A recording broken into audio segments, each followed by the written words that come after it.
தமிழனின் இன்றைய முக்கிய செய்திகள். திருவாரூரில் ரூபாய் 1 கோடி மதிப்புள்ள பொது சொத்தை பட்டா மாற்றி அபகரிப்பில் ஈடுபட்டுள்ள மாங்குடி திமுக ஊராட்சி மன்ற தலைவரை கண்டித்து அதிமுக சார்பில் கண்டன ஆர்ப்பாட்டம் நடைபெற்றது.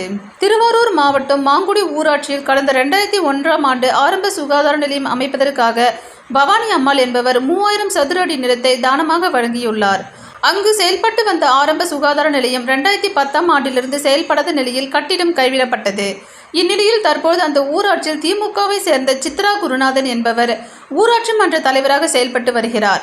தற்போது ரூபாய் 1 கோடி மதிப்புள்ள தானமான தரப்பட்ட அந்த நிலத்தை வேல்முருகன் என்பவரது பெயருக்கு சித்ரா குருநாதன் பட்டா மாற்றம் செய்து விற்பனை செய்வதற்கு முயற்சி செய்து வருகிறார். இதனை கண்டித்து இன்றைய தினம் மாங்குடி கடை வீதியில் அதிமுக சார்பில் கண்டன ஆர்ப்பாட்டம் நடைபெற்றது.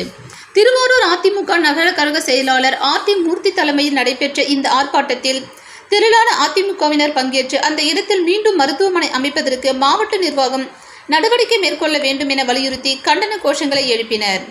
ஆர்ப்பாட்டத்தில் மாவட்ட பொருளாளர் ஏ.என்.ஆர். பன்னீர்செல்வம், ஒன்றிய செயலாளர் பி.கே.யு. மணிகண்டன், செந்தில்வேல், மாவட்ட இளைஞர் மற்றும் இளம்பெண் பாசறை செயலாளர் கலியபெருமாள் உள்ளிட்ட பலர் பங்கேற்றனர்.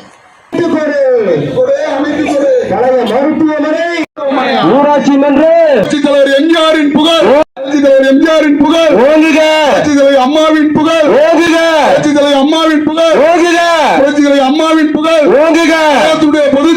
பாதுகாத்திடு, பாதுகாத்திடு, பாதுகாத்திடு, பாதுகாத்திடு, பாதுகாத்திடு. ஊராட்சியை எடப்பாடி